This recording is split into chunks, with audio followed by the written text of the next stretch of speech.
नमस्कार, स्वागत है आपका डेन न्यूज में और दिन भर की तमाम अहम खबरों के साथ मैं हूं आरती सिंह। आगे बढ़ने से पहले आइए नजर डालते हैं आज की खास खबरों पर। मुजफ्फरपुर में अज्ञात व्यक्ति का शव मिलने से इलाके में सनसनी नहीं हो सकी है शव की पहचान, पुलिस कर रही है मामले की जांच।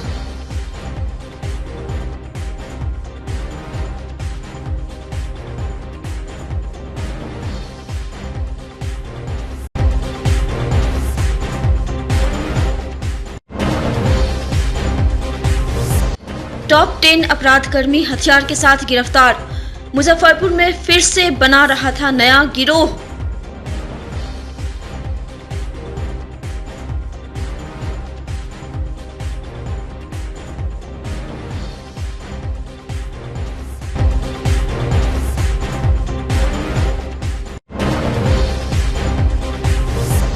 और मुजफ्फरपुर में डेंगू का मामला पहुंचा 334।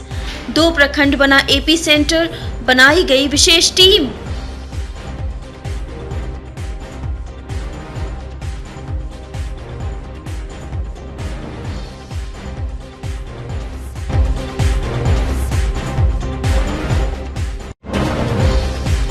तो ये थी सुर्खियां और अब खबरें विस्तार से। मुजफ्फरपुर के कांटी थाना क्षेत्र के कांटी बिजली उत्पादन निगम लिमिटेड के गेट से महज चंद कदमों की दूरी पर शुक्रवार की सुबह एक व्यक्ति का अज्ञात शव मिलने से इलाके में सनसनी फैल गई।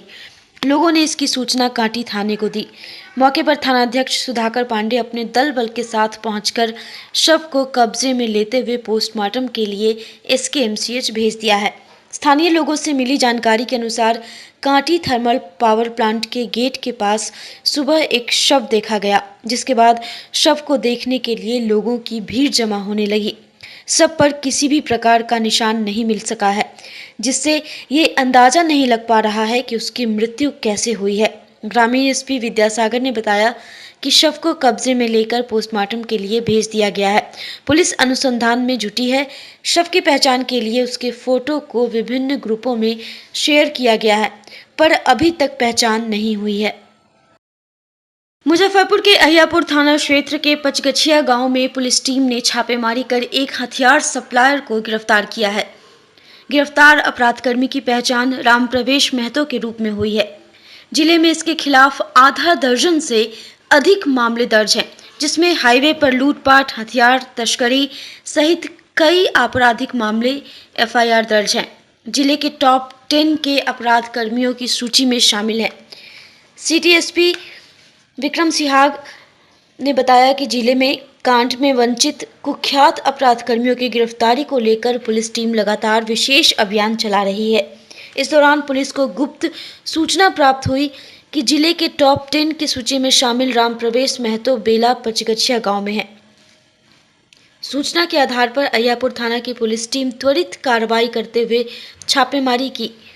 पुलिस टीम ने टॉप 10 के लिस्ट में शामिल अपराध कर्मी राम प्रवेश महतो को एक हथियार और कारतूस के साथ गिरफ्तार किया है।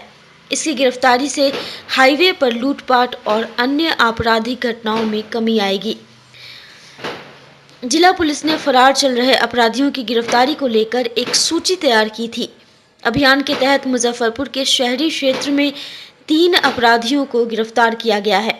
2 अपराधकर्मी पुलिस की कार्रवाई की वजह से आत्मसमर्पण कर चुके हैं। इसके अलावा 2 अपराधकर्मी को अन्य राजकीय पुलिस के द्वारा पकड़ा गया था। इसमें जो है मुजफ्फरपुर ज़िला अंतर्गत जो वांछित टॉप 10-20 जो अपराध कर्मी हैं, जो दुरांत अपराध कर्मी जो फरार चल रहे हैं, उनके विरुद्ध जो है एक हम लोगों के द्वारा अद्यतन सूची बनाई गई थी 15 सितंबर के अराउंड।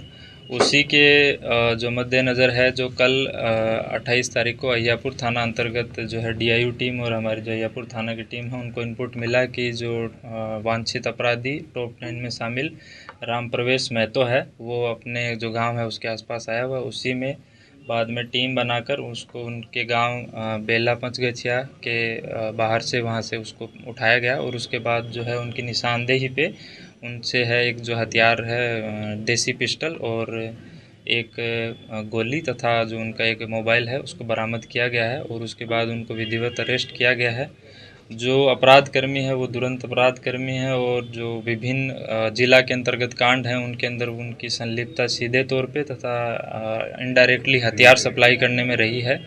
जो हमारे पास जो रिकॉर्ड हैं उसमें अहियापुर थाना अंतर्गत ही के कुल 7 जो है अपराधों में उसका संलिप्तता रहा है, जिसमें हथियार सप्लाई करना, हथियार को जो है लूट और जो हाईवे के ऊपर छिनतई होती है उसके अंतर्गत जो है अपने गिरोह को उसमें लड़कों को मोटिवेट करना, इस टाइप के उसके ऊपर अपराध रहे हैं। जो कुल 7 अपराध जो हैं उनकी सूची भी हम आप लोगों को साथ शेयर कर रहे हैं। तो इस जो अपराध कर्मी हैं इनकी गिरफ्तारी से जो है जो इनका जो गिरोह है उसको एक बड़ी जो है हमारी तरफ से चोट पहुंचाई गई है, जिससे कि आगामी जो दिनों में है हम लोगों को उम्मीद है कि जो हाईवे और इसके ऊपर जो रोड क्राइम होता है उसमें हम लोगों को काफ़ी कंट्रोल होगा। साथ ही जो हम लोग आप लोगों से और भी साझा करना चाहेंगे कि जब से ये 15 सितंबर को जो हम लोगों का लिस्ट अपडेट हुआ था जो वांछित अपराध कर्मी हैं, तब से जो टाउन क्षेत्र है उसमें से हम लोगों के द्वारा अब तक जो टॉप 10-20 हैं उसमें से 3 को अरेस्ट किया गया है और 2 को जो है 2 लोगों ने जो पुलिस की छापेमारी और उसके भय से 2 लोगों के द्वारा सरेंडर किया गया तथा एक जो है अपराध कर्मी उसको हरियाणा राज्य के सोनीपत ज़िला में जो है पुलिस के द्वारा पकड़ा गया था, वहाँ से हम 2 लोगों के द्वारा उसको भी रिमांड किया गया। तो इस तरीके से कुल मिला के अभी तक 6 और जो आज का है 7 लोगों को अभी तक हम लोगों के द्वारा अरेस्ट, सरेंडर या फिर रिमांड कर लिया गया। क्या क्या बरामद हुआ सर इसके पास से एक देसी जो है कट्टा है और एक जो है लाइव राउंड है और तथा एक मोबाइल उनके पास से बरामद हुआ। सर जिला में वापस आने का कुछ उद्देश्य भी बताया? इनका यही रहता है कि जैसे ही इनको लगता है कि थोड़े दिन हो गया है अभी पुलिस इनका तलाश नहीं कर रही होगी तो फिर वापस से वही हाईवे के ऊपर रॉबरी और जो रोड क्राइम है इनका करने का उद्देश्य रहता है। मुजफ्फरपुर में डेंगू ने एक बार फिर से स्वास्थ्य विभाग की नींद उड़ा दी है। लगातार बढ़ रहे डेंगू से 2 प्रखंड हॉटस्पॉट बन गए हैं। वहीं लगातार आ रहे मामले के कारण स्वास्थ्य विभाग ने फॉगिंग के लिए टीम बढ़ाए जाने के लिए निर्देश दिए हैं। जिले में अभी 334 कुल केस सामने आए हैं, जिसमें 2 प्रखंड मुशहरी प्रखंड 150 से अधिक केस मिले हैं, तो वहीं मीनापुर प्रखंड में 61 डेंगू के केस मिले हैं, जो कि जिले के 16 प्रखंड में से 2 प्रखंड में अकेले आधा मामले हैं। वहीं लगातार दावे फेल हो रहे हैं और डेंगू के मामले हर दिन आ रहे हैं। Civil surgeon doctor Ajay Kumar ने बताया कि जिले में अभी नए केस सामने आए, जिसके बाद आंकड़ा बढ़कर 334 हुआ है। हम लोगों ने इसको लेकर के फॉगिंग के लिए अलग अलग क्षेत्र में लगातार एंटी लार्वा की दवाई का छिड़काव करने के लिए निर्देश दिए हैं। इसके साथ ही MOIC को गांव में और प्रभावित क्षेत्र में लगातार जन जागरूकता का अभियान और अन्य कार्यों को पूरा करने के लिए कहा है। डेंगू नहीं बढ़े, इसके लिए हम लोग इस दिशा में लगातार प्रयासरत हैं।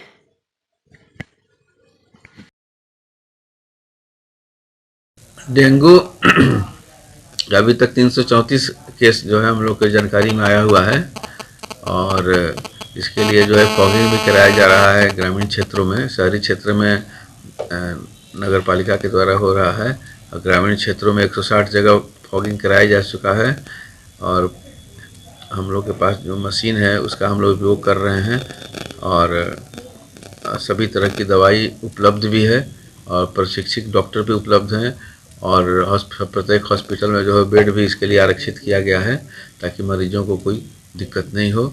और प्रचार प्रसार भी कराया जा रहा है कि मशहरी लगा कर लोग सोएं और मच्छर सुबह शाम जो है खासकर जो है बाहर में फूल बाँध के कपड़े ढके रहें, हाथ पैर ढका रहे, इस तरह का वस्त्र पहने।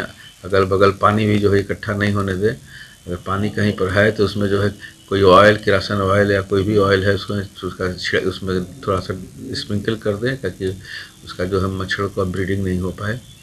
इस पर नए मामले जो नए आए आ रहे हैं, हाँ, तो देखा जा रहा है कि मुशहरी, शहरी और मीनापुर, मुशहरी है, मीनापुर है, कांटी है, ये जगह से परमानेंट जगह हम लोग के लिए है और कुछ बोचाहा में भी है।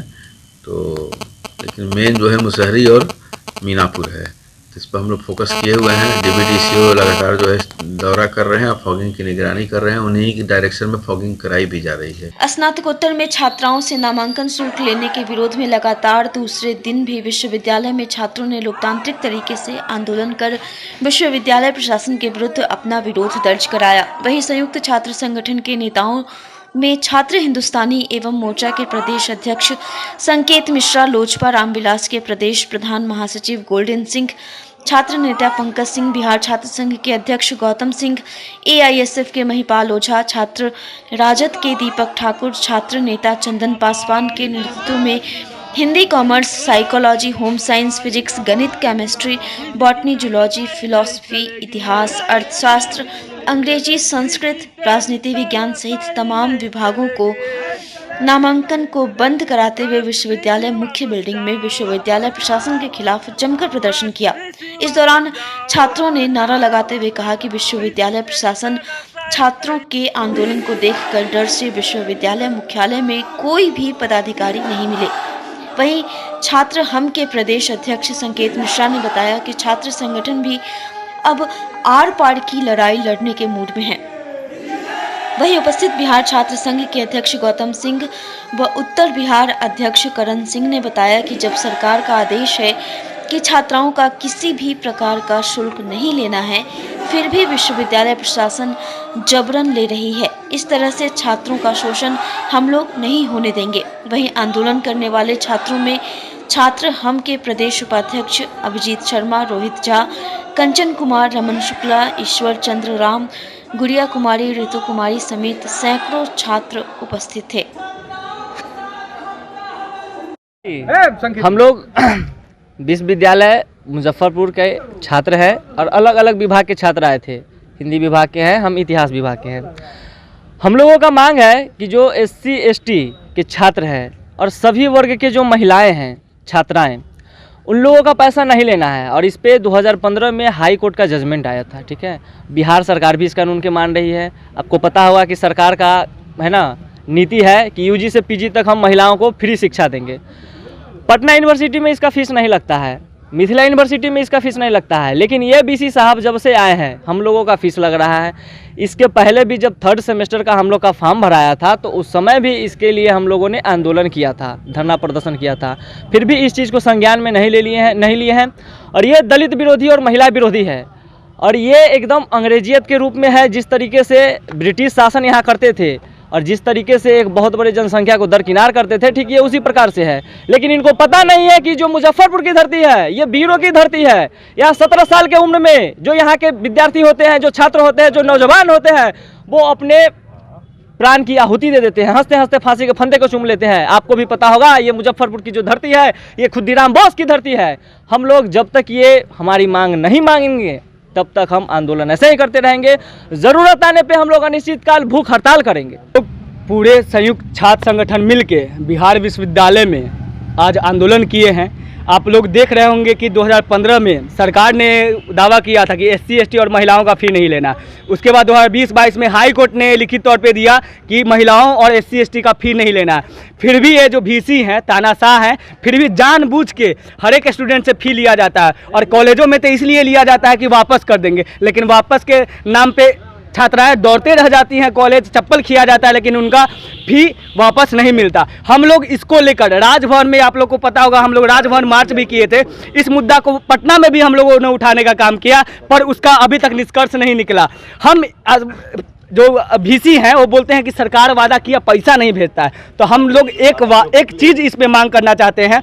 हम लोग का जो स्टूडेंट्स छात्र संगठन छात्र है ना, 75% अगर अटेंडेंस नहीं होता है ना तो हम लोग को एग्जाम में बैठने नहीं दिया जाता। चुनाव आयोग एक तय करे कि अगर 75% जो वादा करती है जो भी पार्टियाँ वो अगर नहीं पूरा करती है तो उसका अगले 5 साल चाहे अगले 10 साल उसको चुनाव में उतरने से वंचित किया जाए। विगत कुछ दिनों से लगातार ये प्रदर्शन चल रहा है। विश्वविद्यालय के VC अपना मनमानी कर रही है, जबकि हाई कोर्ट और बिहार सरकार का सख्त निर्देश है कि छात्र और छात्राएं और महिला SC ST के वर्ग के लोगों से फ़ी नहीं लेना है। उसके बावजूद भी यहाँ पे अपने मनमाने तरीके से लिया जा रहा है। आपको बता दें विगत 19, 21, 20, 22 21-23 सब सेशन में नहीं लिया गया था और वर्तमान 22-24 के भी सत्र में first semester, second semester, third semester में फीस नहीं लिया गया है। लेकिन ऐसी कौन सी चिट्ठी आ गया है इनके पास, ऐसा कौन सी भी आ गया है ज़रूरत कि ये फोर्थ सेमेस्टर में पैसा डिमांड कर रहे हैं छात्रों से। और यही नहीं, पिछले सत्र का भी सेमेस्टर का जोड़ करके पैसा मांगा जा रहा है। इससे परेशान बिहार विश्वविद्यालय के तमाम विभाग के छात्र छात्रा इस आंदोलन में है और तब तक आंदोलन चरणबद्ध तरीके से चलता रहेगा जब तक ले ये यूपी के VC डगमगा नहीं जाते हैं और छात्रों की बात को मान नहीं लेते हैं, तब तक ले ये अनिश्चितकालीन हम लोगों का आंदोलन चलता रहेगा। लड़कियों को तो फीस जमा करने में काफ़ी परेशानी होगी, दलित पिछड़ों की बात करती है सरकार। महिलाओं को फीस जमा करने में परेशानी ही नहीं, बहुत परेशानी है। परेशानियां इस बात का नहीं कि सिर्फ फीस जमा करना है, जो सेमेस्टर वो पास कर गई उसका भी फीस अब उससे मांगा जा रहा है, जबकि सरकार का और हाई कोर्ट का सख्त निर्देश है और उसका चिट्ठी है। छात्रों ने डीन साहब क्या ना, हम लोग रखने का काम भी किया, DSW को देने का काम किया, रजिस्ट्रार मैम को देने का काम किया, चिट्ठी देने का, लेकिन उसके एवज में कोई हम लोग को पत्र नहीं दिखाया गया है कि लेना है, चाहे वो राज्यपाल का चिट्ठी हो या फिर बिहार सरकार का हो या हाई कोर्ट का हो। ये अपना मनमानी कर रहा है और छात्राओं को परेशान किया जा रहा है। तिरहुत स्नातक उपचुनाव के मतदान की तारीख नजदीक आते ही युवाओं में इसको लेकर जबरदस्त उत्साह देखने को मिल रहा है। बहुत सारे युवा ऐसे हैं जो पहली बार मतदाता बने हैं और वो पहली बार मतदान को लेकर काफी उत्साहित दिख रहे हैं। कैमरे के सामने युवाओं ने खुलकर अपने मन की बात कही। उन्होंने बताया कि वो अपना MLC कैसा चाहते हैं। युवाओं ने कहा कि जो प्रत्याशी छात्र, युवाओं और तिरहुत के विकास के लिए कार्य करेंगे, हम लोग उन्हीं को अपना MLC चुनेंगे। कुछ युवाओं ने कहा कि MLC का मुख्य कार्य शिक्षा के क्षेत्र में है। हम लोग चाहते हैं कि जो भी प्रत्याशी जीत कर आए वो छात्रों के हित में कार्य करे। छात्र अभी बहुत परेशान हैं, उनका काम सही ढंग से नहीं हो पा रहा है। वहीं कुछ युवाओं ने पूर्व MLC के प्रति नाराजगी व्यक्त करते हुए कहा कि उनके राज में छात्र हित में कोई भी कार्य नहीं हुआ, केवल पैसे के बल पर वो चुनाव जीतते रहे हैं, लेकिन इस बार छात्र पूरी तरह से बदलाव के मूड में हैं। वहीं कुछ युवाओं ने कहा कि उन्हें बाहरी नहीं बल्कि स्थानीय MLC चाहिए, जो उनके लिए हमेशा मौजूद रहे और उनके हित में कार्य करे। देखिए, पिछले में कमियां गिनाएं तो बहुत सारा थी। मतलब पिछले जो जीते थे वो यहाँ रहते ही नहीं थे, तो उनमें कमियां क्या गिनाएं। धरातल पे एक भी दिन अगर कोई काम किया हो रहा था, चाहे विश्वविद्यालय के लिए हो, चाहे तिरहुत के लिए हो, किसी के विकास के लिए हो, जन-उत्थान के लिए हो, कहीं भी वो दौरा भी किए हुए रहते तो मानते। वो पूंजीपति लोग थे, पैसा बांट के 5-5 हज़ार रुपये वोट खरीद के जीत जाते थे, बैठ जाते थे और कोई पार्टी से आ जाते थे। तो वो सब वैसा कैंडिडेट हम लोग को नहीं चाहिए। हम लोग को जो कैंडिडेट चाहिए वो सच में तिरहुत का सच में लाल हो, तिरहुत के युवाओं का विकास करे, तिरहुत में रोजगार लाए। देख रहे हैं तिरहुत का क्या हाल है। एयरपोर्ट बनने वाला था, कहाँ गया एयरपोर्ट? एम्स बनने वाला था, कहाँ गया एम्स? सब बगल में मिथिला में चला गया, लेकिन तिरहुत को क्या मिला? बाबा जी का कुछ नहीं। यहाँ पे सिर्फ वादे किए जाते हैं। तो हम लोग को कोई युवा जोश, युवा होनहार चाहिए, युवा कैंडिडेट चाहिए जो हम युवाओं का दर्द समझे, बिहार विश्वविद्यालय का दर्द समझे, तिरहुत का दर्द समझे और इसको जन-उत्थान के लिए काम करे, हक के लिए लड़े। और जो तिरहुत का भागीदारी है, तिरहुत से जो बंटाधार किया जाता है, तिरहुत का जो टैक्स उछल के दक्षिण बिहार उधर लगा दिया जाता है, नवादा गया में, तिरहुत का पैसा तिरहुत में ही रहे, ऐसा कोई लाल चाहिए और वैसे लोगों को हम लोग चुनने का काम करें। थे तो वो तो दावे कर रहे हैं कि बहुत काम हुआ, शिक्षा को लेकर भी काफी नीतीश सरकार ने काम किया। अभी आप बिहार विश्वविद्यालय में खड़े हैं, अभी भी हम लोग आंदोलन करके ही आए हैं।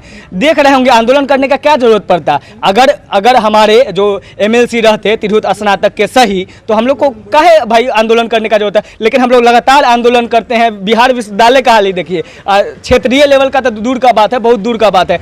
सिर्फ काम करने का सिर्फ ढकोसला है कि हाँ काम किए हैं, क्योंकि फिर वोट लेना है, जीतना है, फिर सरकार में आना है पैसा खर्च करके। हम युवाओं से अपना आपके माध्यम से ये निवेदन भी करेंगे कि प्लीज़ पैसा पर वोट न दे वोट तो तिरहुत के लिए दे, अपने बिहार विश्वविद्यालय के लिए दे और तिरहुत के युवाओं के लिए दे।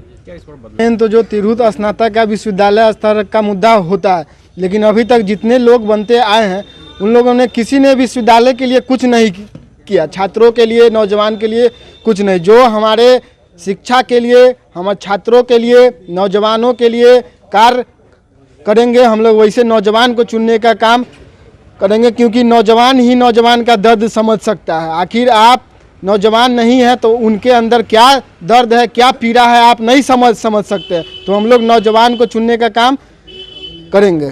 अभी जो प्रत्याशी थे भले जो अभी थे वो तो दावा कर रहे हैं कि नीतीश सरकार में जितना युवाओं के लिए काम हुआ है वो अभी पहले नहीं हुआ था। देखिए, उनका जो दावा है सिर्फ और सिर्फ पेपर पे करके दावा कर देते हैं। उनको आज तक मुजफ्फरपुर हो या तिरहुत के जो भी क्षेत्र हो, उनको आज तक यहाँ पे किसी आम पब्लिक ने देखा भी नहीं।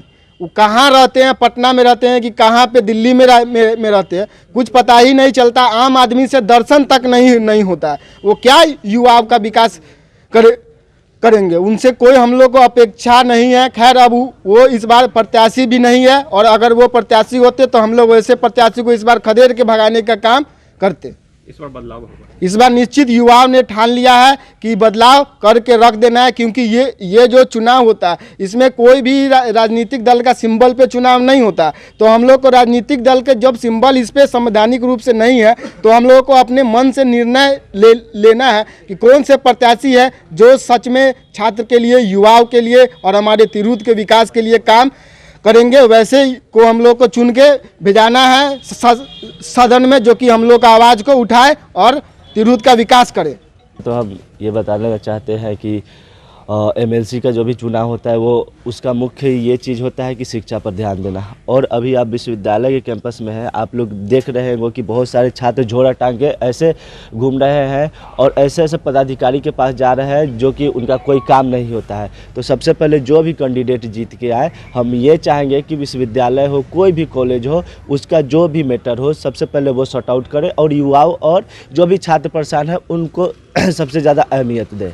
जो अभी हैं वो तो दावे कर रहे हैं कि इस स्टूडेंट के लिए काफ़ी काम हुआ है, तो क्या लग रहा है? जी, सबसे पहले तो मैं एक बात बता देना चाहता हूँ कि जो बोल रहे हैं कि हाँ हम बहुत सारा काम किए हैं, वो काम कुछ नहीं किए हैं, बल्कि पैसा बांट के और अपना जो हवाई जो प्रचार होता है, प्रसार होता है, वो किए हैं। और एक नंबर के लालची है, सबसे बात बता देना चाहते हैं। अगर लालची नहीं रहते तो ये पद छोड़ के ना कि सांसदी में जाते। सबसे मेन बात ये है। और इतने लालची है कि सांसदी में गए और अपने जो भी है डमी कैंडिडेट है, समझिए आप, जिसको पुतला की तरह आप घुमा सकते हैं, उनको फिर उतारे हैं ताकि फिर पैसा की तो कमी है नहीं, पैसा बात के रंगदारी करके जैसे भी है चुनाव जीत जाना है और फिर से विश्वविद्यालय को उसी तरफ धकेल देना है, सिर्फ पैसा कमाना है। इसको सभी चीज़ों से सेटिंग चलता है। तो क्या इस बार बदलाव होगा? बिल्कुल बिल्कुल, इस बार युवाओं सभी ठान लिए है, जितना भी छात्र है सभी ठान लिए है कि इस बार बदलाव होगा। और सबसे मेन चीज़ ये है कि इसमें जो स्नातक उत्तीर्ण है वही छात्र ही वोट देते हैं। तो अब छात्र बेवकूफ़ नहीं बच गया है जिसके आप ठग सकते हैं। तो इसलिए सभी युवा पहचान चुके हैं और सभी युवा ठान चुके हैं कि इस बार युवा कैंडिडेट ही जीतेंगे। गुरुवार को रामवृक्ष वेणीपुरी महिला महाविद्यालय में गीता प्राकट्य दिवस के अवसर पर 5161वां गीता जयंती महोत्सव श्रद्धेय स्वामी गोविंद देव गिरी जी महाराज द्वारा संचालित गीता परिवार और रामवृक्ष वेणीपुरी परिवार के संयुक्त तत्वावधान में आयोजित किया गया। कार्यक्रम का उद्देश्य नई शिक्षा नीति 2020 के उद्देश्य भारतीय ज्ञान परंपरा के मुख्य स्रोत श्रीमद् भगवद गीता के उपदेशों से छात्राओं को अवगत करना एवं सनातन ज्ञान परंपरा के प्रति छात्राओं में गौरव का भाव संचारित करना था। कार्यक्रम का उद्घाटन प्राचार्य प्रोफेसर ममता रानी द्वारा दीप प्रज्वलित कर किया गया। अपने अध्यक्षीय भाषण में उन्होंने भारत की सनातन ज्ञान परंपरा में श्रीमद् भगवद गीता के योगदान को अमूल्य और अकाट्य बताया। उन्होंने बताया कि गीता कर्म का विज्ञान है, यह धर्म ग्रंथ से ज्यादा जीवन जीने की कला का विज्ञान है, जिसका अनुसरण करके ही जीवन की समस्याओं का समाधान पाया जा सकता है। वहीं कार्यक्रम का संचालन करते हुए डॉक्टर रेणु बाला ने बताया कि शैक्षणिक संस्थाओं में तर्क और वैज्ञानिकता के साथ साथ शास्त्र और गुरु के प्रति श्रद्धा की भावना के समावेश पर भी बल देना चाहिए, तभी ज्ञान अपने चरमोत्कर्ष को प्राप्त कर सकता है।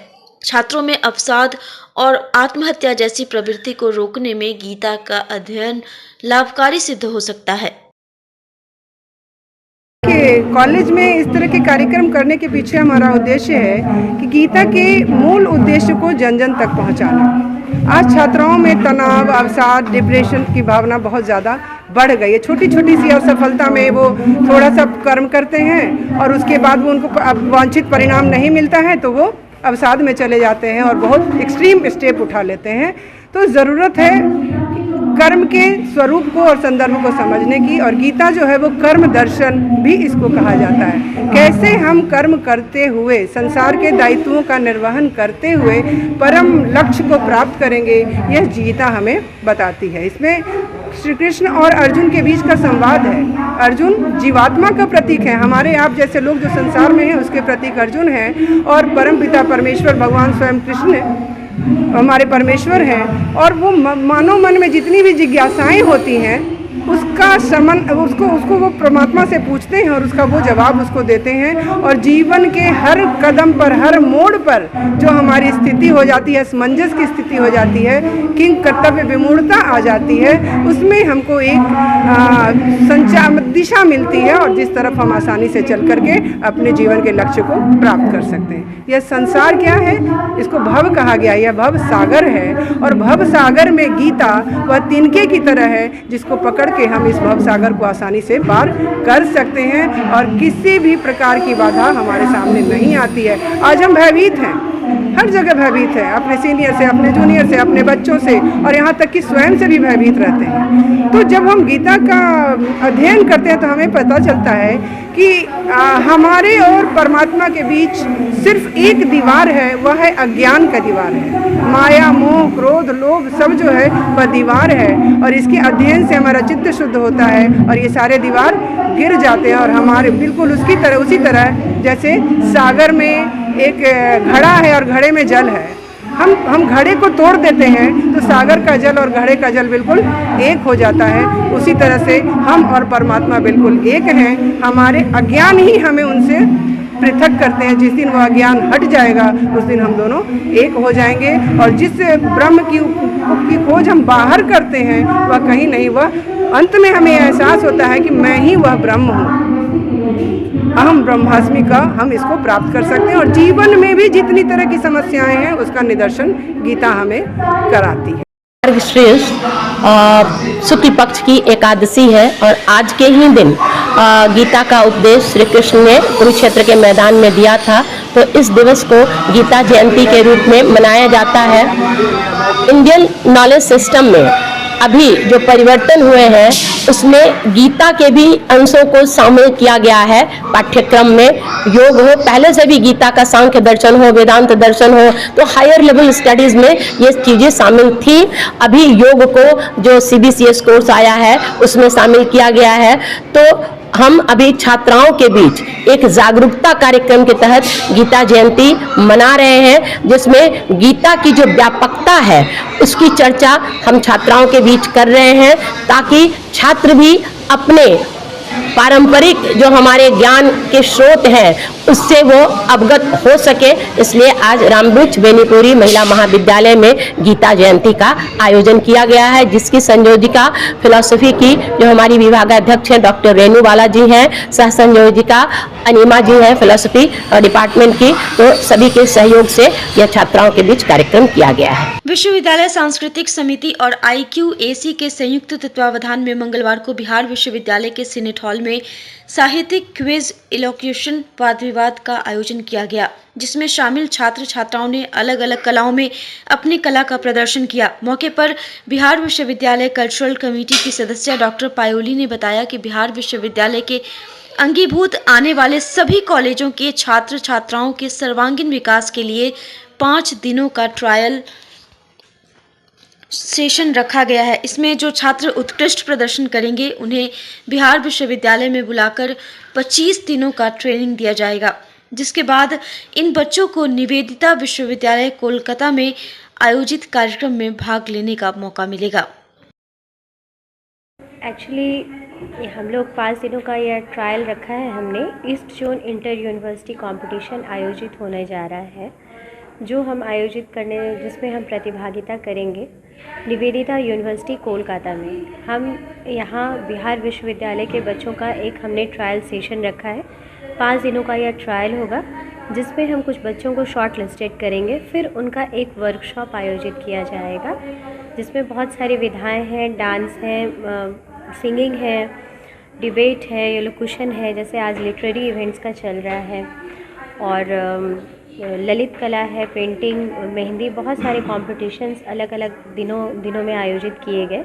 और वो सारे प्रतिभागियों को एक दिन पुनः हम अपने वर्कशॉप में आमंत्रित करेंगे और तदुपरांत जो बच्चे अच्छा परफॉर्म करेंगे उनको हम लगभग 25 दिनों की ट्रेनिंग बिहार विश्वविद्यालय के द्वारा देंगे और फिर उन्हें हम निवेदिता विश्वविद्यालय लेके जाएंगे कोलकाता, जहाँ की ये प्रतियोगिता आयोजित होनी है। MJK कॉलेज बेतिया से आया हुआ हूँ टीम को लेकर के। मैं हिंदी विभाग का प्रोफेसर हूँ और विगत वर्षों से मैं अपने टीम को यहाँ पे लेके आ रहा हूँ। ये विश्वविद्यालय द्वारा एक बहुत ही अच्छा प्रयास है, सराहनीय प्रयास है। और जैसा कि इंदुधर झा जी ने बताया कि एक सांस्कृतिक एक टीम को हम लोग चुन रहे हैं। इसके पहले उड़ीसा गए थे और मैं आपको बता दूं कि विगत वर्षों में मेरे कॉलेज से 2 बच्चे उड़ीसा गए थे, बहुत कम अंतर से वो चूक गए। और इस बात भी संभावना है कि संगीत में और शास्त्रीय गीत में हमारे बच्चे कलकत्ता तक जाएंगे और बेहतर करेंगे। और ये जो विश्वविद्यालय के स्तर से जो प्रयास हो रहा है वो काफ़ी सराहनीय है, बच्चों को इनकरेज करने वाला है, क्योंकि शिक्षा के साथ साथ जो सांस्कृतिक और जो सामाजिक जो ये सिखाया जाता है विधा के रूप में इसको दिया जाता है, वो हमारे ज्ञान दर्शन परंपरा को आगे बढ़ाने का काम करता है, हमारे भीतर एक संस्कार भी पैदा करता है।